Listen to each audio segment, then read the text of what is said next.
if voters are looking for someone who will stand up and fight Washington, that seems to me right now the central question in the Republican primary. Who will stand up and fight Washington? The natural next question to ask is, when have you ever stood up and fought Washington? It's really easy on the campaign trail or a debate stage to promise to fight Washington. But when you do it, it's ugly. They fight back. Right. And if one asks the question, when have you stood up to Washington? When have you stood up not just to Barack Obama, but to leadership in your own party? When have you taken on the Washington cartel? Fred, there's a real difference between my record and the record of everyone else in this race. They're all good people, but, you think back to 2013, when millions of conservatives were coming together fighting to stop Obamacare. I was leading that fight, and the other 10 candidates who were on that stage were nowhere to be found. They were not part of the fight. They didn't stand with conservatives in that fight. In 2014, when millions of us rose up against President Obama's illegal executive amnesty, once again I was leading that fight, and once again not a single person on that stage was anywhere to be found. But actually, Fred, you can go a lot more recently than that. You can go to last week. On that debate stage in California, every Republican said we should not be sending taxpayer funds to Planned Parenthood. Now, they're exactly right in that. Right. But last week, we had a knockdown, drag-out battle, an epic battle. Millions of conservatives were calling on Republican leadership to do the right thing. I was, once again, leading that fight. And where were the other candidates? Not a single one of them showed up. Do you know, Fred, how fantastic it would have been, how much I would have welcomed all 10 of the other candidates arriving at the Capitol and together calling on Mitch McConnell and John Boehner, do not send $500 million in taxpayer funds to Planned Parenthood. But they were nowhere to be found. They were in witness protection. And if you're looking for someone to stand up and fight Washington, the natural question is, when have you ever done so? And I would point out the other folks on that stage have not done so. And if they haven't done so in the past, it makes one highly suspicious of their claim that they'll magically start doing so sometime in the future. Excellent point. This is Senator Ted Cruz. I know you're short on time. Will you speak to the Russian Navy yesterday firing over 24 missiles from the Caspian Sea? I think it is extraordinarily dangerous. It is the latest manifestation of the weakness of the Obama foreign policy. Vladimir Putin does not respect Barack Obama. He considers him a laughingstock.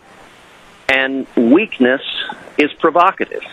Because of Obama's weakness, we have seen bad actors across the world get stronger and stronger. We've abandoned our friends and allies. We've abandoned nations like Israel. This is the most antagonistic administration to Israel in the history of our country. And our enemies keep getting stronger because President Obama demonstrates so much weakness.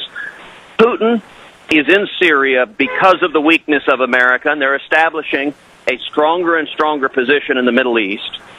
We need a commander-in-chief who will stand by our allies and who our enemies will fear and respect. And the one silver lining on all of that is the thing that changes the fastest with a new president is foreign policy. It's worth remembering Iran released our hostages the day Ronald Reagan was sworn into office. That's true. That's true. This is Senator Ted Cruz. I had a gal call earlier saying she was going to vote for you because of your father. What does that mean? Well, my dad has been my hero my whole life. Tell her thank you very much. My father is a pastor. He was born in Cuba. He grew up in Cuba. He fought in the Cuban Revolution and was thrown in jail as a teenager. And he was tortured in Cuba. And he fled Cuba and came to America in 1957. He was penniless. He couldn't speak English. He had $100 in his underwear. And he washed dishes making 50 cents an hour.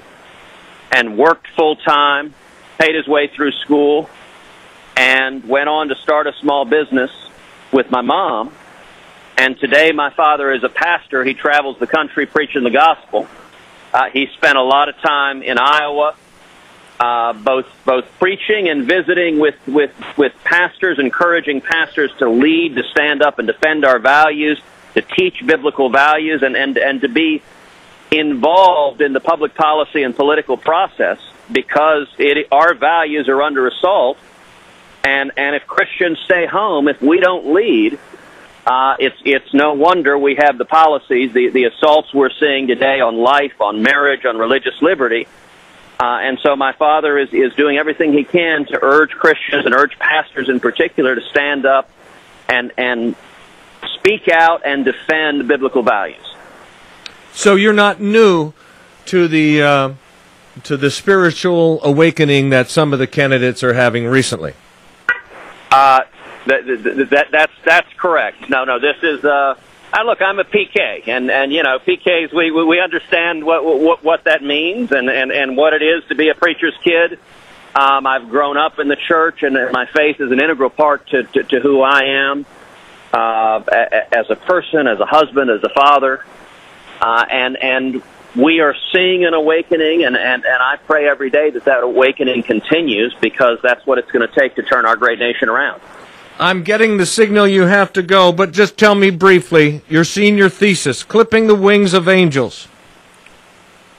Yes, my senior thesis was Clipping the Wings of Angels. It was written on the 9th and 10th Amendments to the Constitution. It is interesting now, you see on the campaign trail, some politicians have discovered the 10th Amendment, the fundamental protection that says the powers not given to the federal government are reserved to the states and to the people. It is the basic protection of federalism. And as I mentioned, my entire life has been devoted to defending the Constitution. I wrote my senior thesis on the 9th and 10th Amendments, and indeed before I was in the Senate, I also founded and led the Center for 10th Amendment Studies at the Texas Public Policy Foundation. And so... That's the reason I ask. What year was that? Let's see. We founded the Center for 10th Amendment Studies, I think that was either 2009 or 2010. No, I mean your senior thesis. Oh, my senior thesis would have been in 1992. So 1992 you were talking about the 10th Amendment. And here it comes up in the debate all these years later. As you said, it's new to a lot of people. It is, and so I spent much of my senior year researching and writing about the 10th Amendment and the 9th Amendment. And indeed, even before that, when I was in high school, I was part of a group that was called the Constitutional Corroborators, which was 5 high school students who spent hundreds of hours studying the Constitution, reading the Federalist paper and the Anti-Federalist paper, and actually memorized a shortened mnemonic version of the Constitution. And then we toured the state of Texas speaking on the Constitution. That's when, we're 13, 14, 15 years old. Right. And we would go, say, to a Rotary Club, and you'd be sitting down having lunch. And the 5 high school students, we would set up easels around the room. And each of the kids, we would write the entire Constitution from memory in shortened mnemonic form.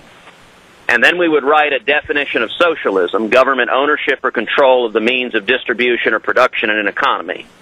Under the principle, if you don't know what it is, you can't identify it when you have it. Right. And then we'd write a quote from Thomas Jefferson. If a nation expects to be ignorant and free, it expects what never was and never will be. And in 4 years of high school, I gave roughly 80 speeches on the Constitution and free market economics, and it became really the abiding passion of my life, and I think led very directly to how I have spent the decades since. Senator Ted Cruz coming Tuesday to the Port of Burlington at 5:30, Mount Pleasant at 8 p.m., and he'll have an early stop down at Keokuk at the Beef, Bread, and Brew that same day at 3 o'clock. Thank you so much, Senator. Best of luck. We'll see you on Tuesday. Thank you, Fred. God bless you. Thank you for having me. And I'll say to your listeners, if you want more details in terms of stops that we'll have throughout the state of Iowa, you can always find them at our website, which is tedcruz.org, tedcruz.org. Thank you for having me, and I'll see you this coming week. Take care. Thank you.